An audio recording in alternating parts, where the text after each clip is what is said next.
Le corbeau vaniteux. Il était une fois une volée de corbeaux qui vivait au milieu des manguiers. Aujourd'hui, il y avait pas mal d'excitation dans l'air, car Monsieur Croix partait en vacances et disait au revoir à tous ses amis. Monsieur Croix, j'ai fait pour toi ma tarte spéciale à la mangue. Waouh! Merci, Madame Croix. Et prends aussi ce tas de brindilles et de la résine de pin. Tu ne sais pas bien où tu auras besoin de construire un nid. Merci, Croissant. Vous allez me manquer. Vous allez tous me manquer. Et une fois rassemblés tous les cadeaux offerts par ses amis, Monsieur Croix s'envola enfin. Monsieur Croix vola par-delà les montagnes et les rivières, au-dessus des villes et des villages. Il vit le monde pour la première fois. Un jour, il entendit le tonnerre et les éclairs et se dit qu'il allait bientôt pleuvoir. Il fila vite s'abriter dans un arbre. Je pense que je vais devoir rester ici cette nuit. Ce n'est pas une très bonne idée de voler sous la pluie. Tandis que Monsieur Croix s'installait dans l'arbre, il entendit un son bizarre. Il regarda rapidement à travers les branches pour essayer de savoir d'où venait le bruit. Il va bientôt pleuvoir! Hurrah! Mais que sont ces créatures? Ils volent? Ce sont des oiseaux? Mais ils sont tellement beaux! Monsieur Croix, le corbeau, était en train de voir des paons pour la première fois de sa vie et n'arrivait pas à croire à quel point ils étaient beaux. Il compara ses propres plumes noires avec leurs plumes brillantes et si colorées. Tout à coup, il n'aimait plus être un corbeau. Regardez-moi un peu, tout noir et tout moche. Je veux être comme eux, tellement beau, si joli.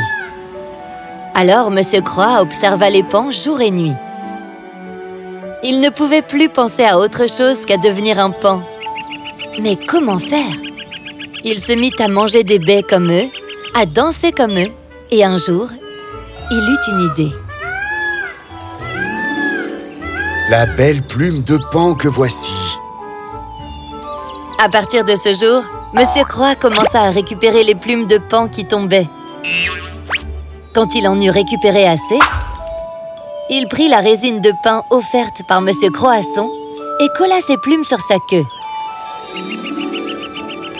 Ah, je suis devenu un paon. Enfin! Maintenant, je rentre à la maison. Youhou! Pensant alors qu'il était maintenant un paon, Monsieur Croix s'envola vers sa maison. Madame Croix vit Monsieur Croix arriver. Elle appela tous les autres corbeaux et très vite, ils se retrouvèrent tous autour du nid de Monsieur Croix.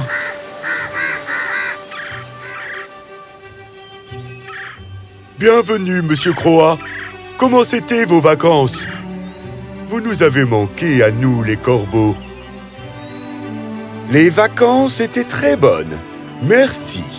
Mais maintenant, je ne suis plus un vilain corbeau. Je suis devenu un paon magnifique. Mais tu es un corbeau, toi aussi. Comment peux-tu dire que les corbeaux sont vilains?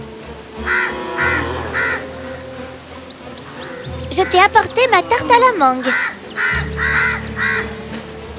Merci.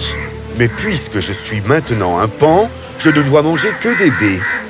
Les corbeaux n'apprécièrent pas le comportement de Monsieur Croix. Ils décidèrent de le laisser tout seul. Mais Monsieur Croix n'apprit pas sa leçon pour autant. Un jour, il prit une décision. Oh, les vilains corbeaux! Pourquoi devrais-je rester avec eux? Ma vraie place est avec les paons. Alors Monsieur Croix partit vivre avec les paons. Puisque je suis maintenant un paon, je me suis dit que je pouvais vivre avec vous. Les paons discutèrent entre eux. Puis, ils décidèrent de permettre à ce paon étrange de rester. Mais un jour, il se mit à pleuvoir et les plumes de paon de Monsieur Croix tombèrent de sa queue.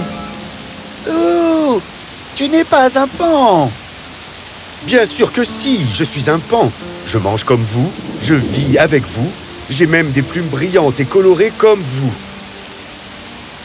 Des plumes comme nous? Tu es un corbeau! Non, non, non, non, non, non! Tes plumes noires très sombres te rendent si beau. Quoi? Les paons admiraient les belles plumes noires du corbeau. Le corbeau n'en croyait pas ses oreilles. Tes plumes sont si belles. Et en plus, elles te permettent de voler tout en haut dans le ciel. Alors qu'avec nos plumes très longues, nous ne pouvons que voler assez bas. On rêve de pouvoir toucher le ciel comme toi. Mais toi, tu as décidé d'abandonner ta famille et tes amis corbeaux pour devenir seulement un paon? Quelle honte! Rentre à la maison et sois heureux de ce que tu es.